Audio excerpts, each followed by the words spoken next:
Hello everyone, welcome to my class. Dr. Shobana's PDF materials are now available for UGTRP. Two types of materials available are complete study materials and MCQs only. Complete study materials author introduction, detailed summaries, figures of speech and MCQs provide பண்ணிருக்கேன். இந்த two typesல எதை வாங்கணும்னு நினைச்சீங்கனாலும் you have to text either in WhatsApp or Telegram to 7200893046. So இந்த நம்பருக்கு text பண்ணி இந்த materials வாங்குறதுக்குரிய வழிமுறைகளை தெரிஞ்சுக்கலாம். தேங்க்யூ. இன்னைக்கு கிளாஸ்ல நாம பார்க்க போற topic John Dryden's a song for Saint Cecilia's day. இது யூனிட் 2 யூஜிடிஆர்பி யூனிட் 2ல ப்ரிஸ்கிரைப் பண்ணப்பட்டிருக்கிற ஒரு போம். நம்ம கிளாஸ்க்குள்ள போகலாம். ஒரு சின்ன ஆத்தர் இன்ட்ரடக்ஷனோட கிளாஸ்க்குள்ள போகலாம். ஜான் ட்ரைடன் அவரோட லைஃப் ஸ்பென் பாருங்க 1631 to 1700. He was an influential English poet, playwright, critic and literary theorist. So அவர் பல்முகம் கொண்டவர்.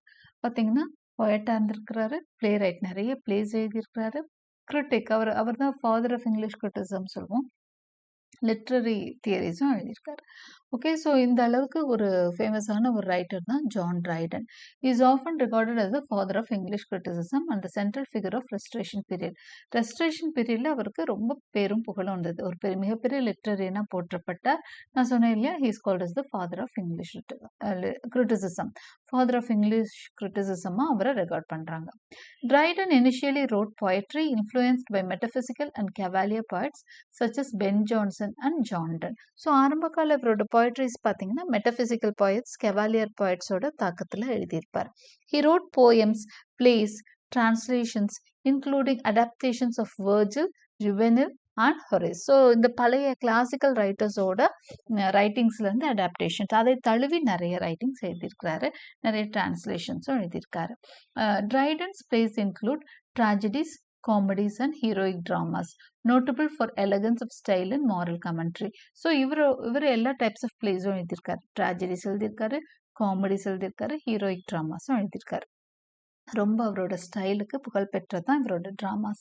He was appointed England's first poet laureate in 1668 serving under Charles two. So Charles two பீரியடில் அவர் poet laureate-ஆ இங்கிலாண்டோட poet laureate-ஆ அறிமுகமாகிறாரு, அப்பாயிண்ட் ஆகுறாரு 1668. இது வந்து poet laureate. He was appointed poet laureate. So இவர் வந்து first poet laureate, official poet laureate. ஏன்னா அதுக்கு முதல் பென் ஜான்சன் பீரியட்லேயே இதை poet laureate அறிமுகப்படுத்தினாங்க. பட் பார்த்தீங்கன்னா அதெல்லாம் அஃபீஷியலாக இல்லை. ஓகே, ஸோ ட்ரைடன் பீரியடில் தான் அஃபீஷியல் poet laureate-ஆக இவர் அப்பாயிண்ட் ஆகுறாரு. அதனால இங்கிலாண்ட்ஸ் ஃபர்ஸ்ட் poet laureate-ன்னு சொல்கிறோம். 1668 சார்ல்ஸ் டூ பீரியடில் இவர் சர்வ் பண்ணுறாரு. Okay, Dryden also contributed significantly to literary criticism with works like an essay of dramatic poesy. So இதுதான் அவரோட லிட்ரரி கிரிட்டிசிசம் ஒர்க்கு. இதில் தான் அவருக்கு அந்த நேம், அவரோட அந்த கிரிட்டிசிசம் வந்து அவ்வளோ நல்லா இருக்கு. அதனால தான் ஃபாதர் ஆஃப் இங்கிலீஷ் கிரிட்டிசிசம்ன்ற பேர் வந்தது. Okay, he champion order, decorum and reason in literature, emphasising clarity, harmony and rational argument. So அவரோட ஒர்க் வந்து ரொம்ப டெக்கோரம் மெயின்டைன் பண்ணியிருப்பாரு, நீட்டாக இருக்கும், ரொம்ப அர்த்தத்தோடு இருக்கும் அப்படிங்கிறது தான் இவரோட ப்ளஸ் பாயிண்ட்ஸ். ஓகே, நம்ம படிக்க போகிற போம் வந்து எ song for Saint Cecilia's day 1687. இது வந்து டேட்டோட கொடுத்துருக்குறாங்க இந்த போம். ஆக்சுவலி உங்களுக்கு அப்படி இல்லைனாலும் டேட்டோட தான் இந்த போம், ஒரிஜினல் போம் இருக்கு. ரைட், ஸோ 1687 ஏன் அப்படின்னா இது ஆக்சுவலாக ட்ரைடன் வந்து ஒரு கான்ட்ரிபியூஷன், ஒரு நாளுக்காக அவர் வந்து அந்த போயம் எழுதுறாரு. எந்த நாளுக்காக? செயின்ட் செசிலியாஸ் டே. ஒரு செயின்ட் செசிலியான்னு ஒரு லேடி செயின்ட் இருக்காங்க, அவங்களோட நினைவு நாள் அன்னைக்கு இந்த போம் எழுதுறாரு. அதனால தான் எ song for Saint Cecilia's day.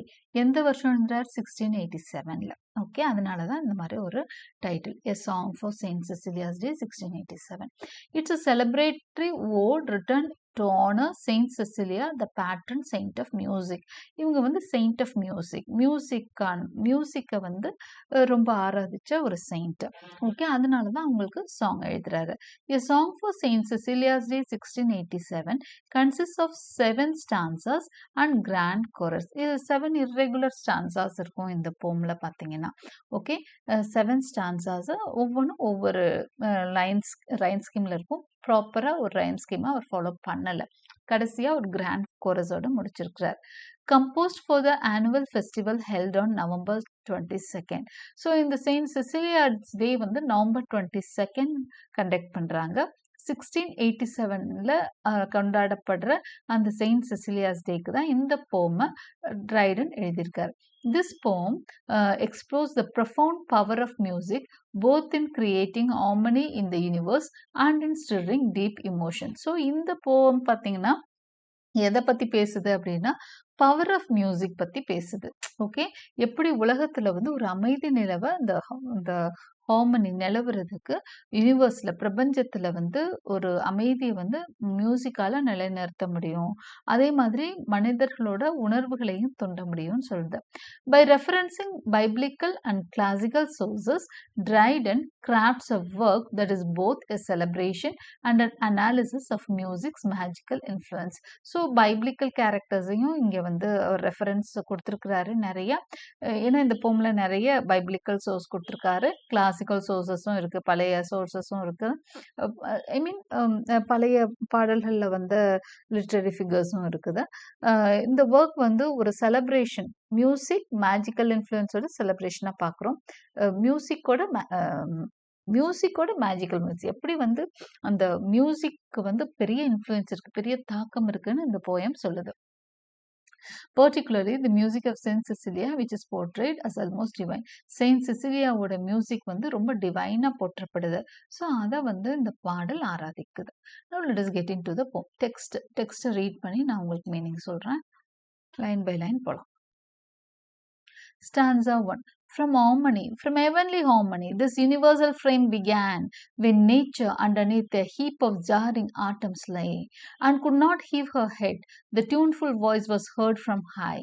Arise ye more than dead, then cold and hot and moist and dry, in order to their station sleep, and music power obey. So இந்த பாடல் எங்கே ஆரம்பிக்குது அப்படின்னு சொன்னால், ஈவன் பிஃபோர் கிரியேஷன், உலகம் வந்து படைக்கப்பட்டதுக்கு மொதல் எப்படி இருந்தது அப்படின்னு ஆரம்பிக்குது.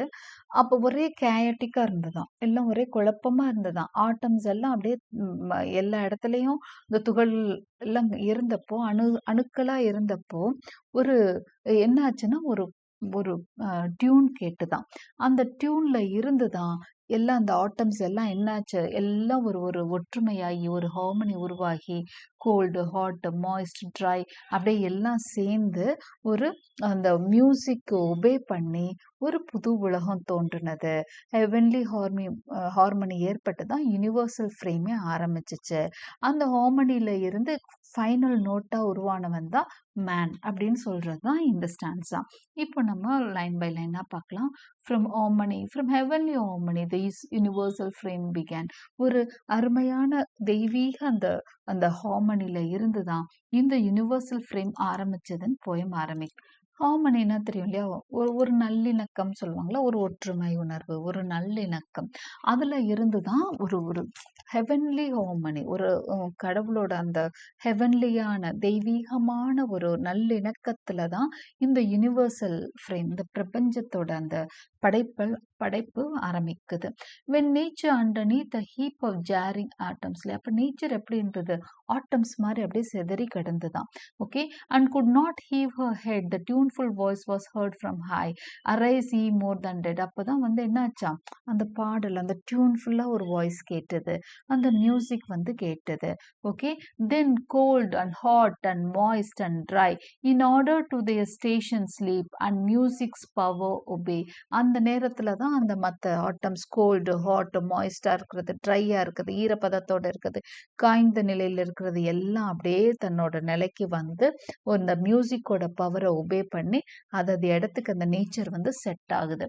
From heavenly harmony this universal frame began. அப்போ ஹெவன் வந்து இந்த பிரபஞ்சத்தை படைச்சப்போ, இந்த யூனிவர்ஸை படைச்சப்போ ஒரு மியூசிக்கல் நோட்டில் இருந்து தான் இந்த செதறி கிடந்த அந்த குழப்பமாக கேயஸாக இருந்த விஷயத்த ஒற்றுமையோடு இணைத்தது. எப்படின்னா ஒரு ஹெவன்லியான ஒரு ஹார்மனி, ஒரு டியூன் தான் அதை ஆரம்பிச்சு எல்லாத்தையும் ஒன்று சேர்த்து ஒரு வடிவமாக கொடுத்தது அப்படின்னு இந்த போம் வந்து ஆரம்பிக்குது.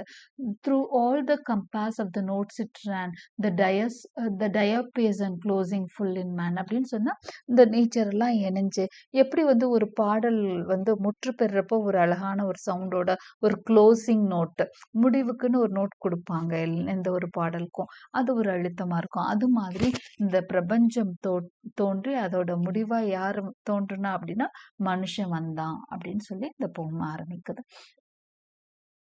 What passion cannot music raise and quell?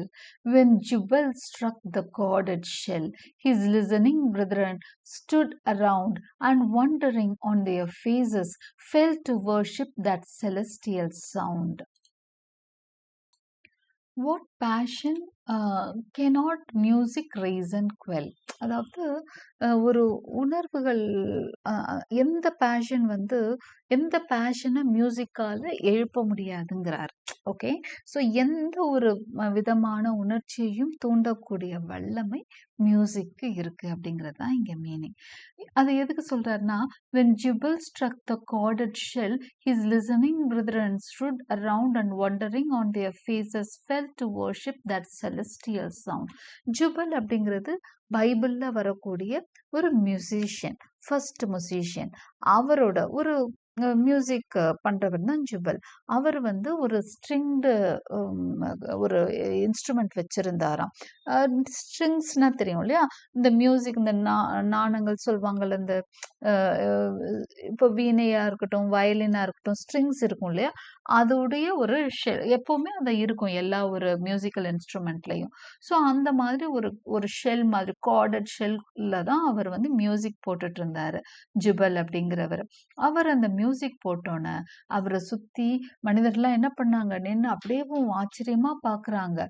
fell to worship that celestial sound. அந்த தெய்வீக அந்த இனிமையான அந்த ஒளிய வந்து எல்லாம் என்ன பண்றாங்க, they are wondering at it. Okay, அப்படியே ஆச்சரியமா பாக்குறாங்க. இப்படி ஒரு இனிமையான ஒரு நாதம் வருதே இந்த ஷெல்ல இருந்து பாக்குறாங்க. less than a god they thought there could not dwell within the hollow of that shell that spoke so sweetly and so well. So அந்த பிரதரன் அவரோட அங்க இருந்தவங்க எல்லாம் அவங்க அந்த மக்கள்லாம் என்ன நினைக்கிறாங்கன்னா, அந்த காடுக்குள்ள ஒரு தெய்வம் இருக்கு, அதனாலதான் இப்படி ஒரு இனிமையான நாதம் வந்து கொடுக்குது. அது அந்த சத்தம் வந்து இனிமையான நாதம் வந்து சாதாரண மனுஷனால வராது, இது கண்டிப்பா ஒரு தெய்வத்தோட குரல் தான், வாய்ஸ் தான் அப்படிங்கிற மாதிரி அவங்க நம்புறாங்க. Less than a god they thought there could not dwell within the hollow of that shell. அப்போ அந்த கடவுளுக்கும் குறைவான ஒரு பவர் உள்ள ஒரு காடா எல்லாம் இருக்க முடியாது. கடவுள் மாதிரி ஒரு பெரிய பவர் தான் உள்ள இருந்து என்ன பண்ணுது, அந்த ஷெல்குள்ள இருந்து அந்த மியூசிக்க ரொம்ப நல்லா கொடுக்குதுன்னு அந்த அவரை சுத்தி ஜுபல் மியூசிக் போட்டோன்னா அவங்க கூட இருந்தவங்க எல்லாம் நம்பினாங்களாம், மனிதர்கள்லாம். What passion cannot music raise and quell. திரும்ப அந்த ஃபர்ஸ்ட் லைன்லயே கொண்டு வர்றார். அப்போ மியூசிக்னால எந்த ஒரு உணர்ச்சியும் தூண்ட முடியும் இல்லையா, தூண்டாமல் இருக்க முடியுமா அப்படின்னு கேட்டா என்ன, தூண்ட முடியும் இல்லையா அப்படின்னு.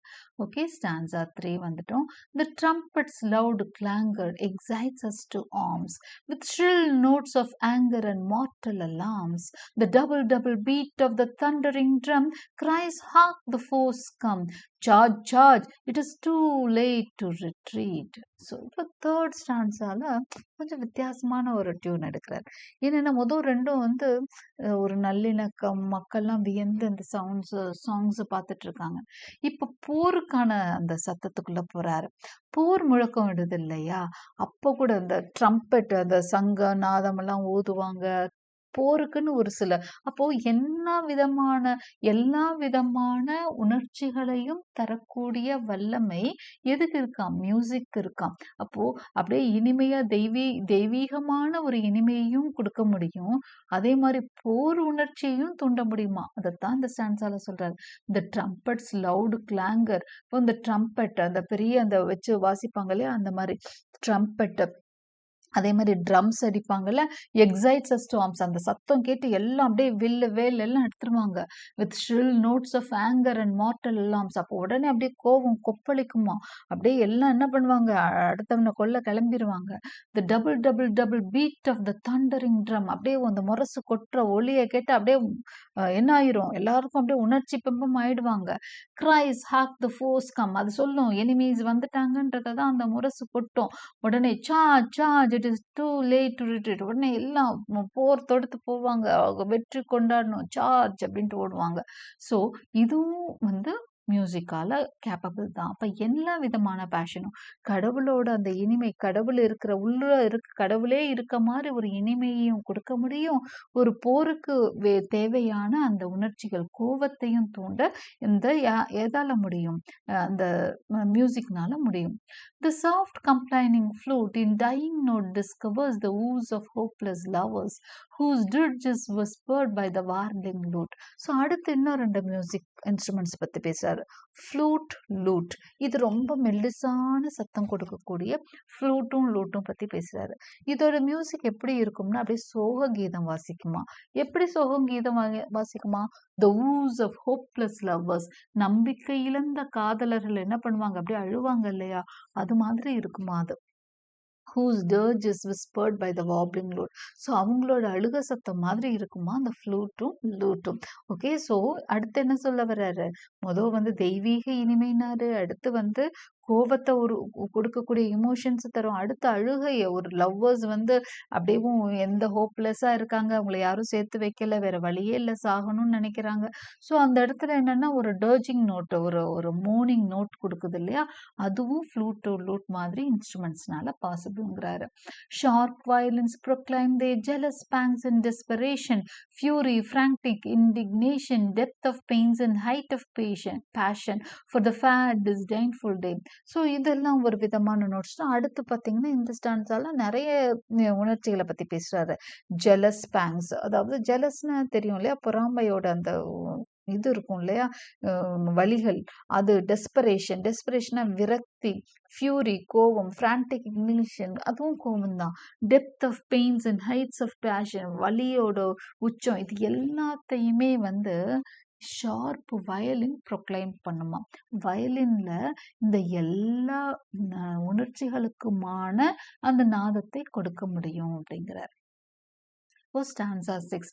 But oh, what art can teach, what human voice can reach, the sacred organ's praise, notes inspiring holy love, notes that wing their heavenly ways to mend the choirs above. இதில் பார்த்தீங்க அப்படின்னு சொன்னால் ஆர்கன்ற ஒரு சேக்ரட் ஒரு instrument பற்றி பேசுகிறாரு. இங்கே he's talking about holy love. Holy லவ்னா கடவுள் மேல வச்சிருக்கிற ஒரு காதல், ஒரு அன்பு. அதை தூண்டி விடுற மாதிரி அந்த ஆர்கன்ன்ற அந்த இன்ஸ்ட்ருமெண்ட் என்ன பண்ணுமா, நம்மளுக்குள்ள என்ன பண்ணுமா, ஒரு ஹோலி லவ், ஒரு சர்ச் காயர்ல, ஒரு பெரிய கோயில்ல இருக்கக்கூடிய அந்த மியூசிக் ஆனது என்ன பண்ணுமா, நம்மளுக்கு ஹோலி லவ் தூண்டி விடுமா, கடவுள் மேல அன்பை தூண்டி விடுமா. Okay, it notes that things the heavenly ways to men the choirs above. So நம்ம ஹெவன்லி வேஸ்க்குள்ள அந்த இதை உணர்ச்சிகளை தூண்டுறது தான் இந்த ஆர்கன்ஸ் அப்படின்னு சொல்றாரு.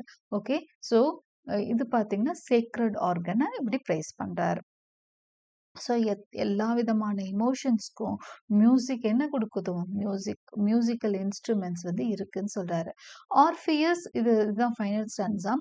அடுத்து ஒரு கிராண்ட் கோரஸ் இருக்கு. Orpheus could lead the savage race and trees unrooted left their place. ஆர்ஃபியஸ்னு ஒருத்தர் இருந்தார், அவர் ஒரு பெரிய மியூசிஷியன். அவர் என்ன பண்ணுவார்னா காட்டுமிராண்டி கூட்டங்களை கூட அவரோட அந்த மியூசிக்னால கூப்பிட்டு போக முடியும். And trees unrooted left their place, மரங்கள்லாம் அவர் பின்னாடி போறதுக்காக அன்ரூட் பண்ணி போகுமா, வேற தன்னைத்தானே வேர்ல இருந்து வெளியே போகுமா அவர் பின்னாடி. செக்வேஷியஸ் ஆஃப் த லயர், அந்த லயரோட அந்த மியூசிக்ல அப்படியும் இதாகி என்னாகும் அப்படின்னா பயங்கரமா அதுக்கு அடிக்ட் ஆகி போயிடுமா. செக்வேஷியஸ் அப்படின்னு சொன்னா நம்மளோட ஒரிஜினல் தாட்டை லூஸ் பண்றது, அதாவது நம்ம சுயநினைவு இல்லாம இருக்கிறது தான் செக்வேஷியஸ். அப்போ அந்த லயரோட அந்த இனிமையில என்ன பண்ணுவாங்களாம், அவங்கவங்க தன்னிலை மறந்து பின்னாடியே போனாங்களாம் ஆர்ஃபியஸ் பின்னாடி. But bright Cecilia's raised the wonder higher. When to her organ vocal breath was given, an angel heard and straight appeared, mistaking earth for heaven. இப்போ ஆர்ஃபியஸ் அந்த மாதிரி பண்ணாராம். ஒரு ஒரு காட்டுமிராண்டி மக்களையும் தன் பக்கம் இழுத்தாரு, மரங்களையெல்லாம் ஃபாலோ பண்ண வச்சாருன்னு. ஆனா செசிலியா இன்னும் கூட அற்புதம் பண்ணாங்களாம். செசிலியா என்ன பண்ணாங்களாம், அவங்களோட ஆர்கன் வச்சு அவங்க ப்ளே பண்ணப்போ when vocal breath was given, அவங்க வந்து இனிமையா பாடிட்டே அவங்க ஆர்கனை வச்சு வாசிச்சப்போ ஒரு ஏஞ்சல் கேட்டுதான். இந்த பாடலை கேட்டுட்டு என்ன நினைச்சுதான், எர்த் தான் ஹெவன்னு வந்துருச்சான் இங்க.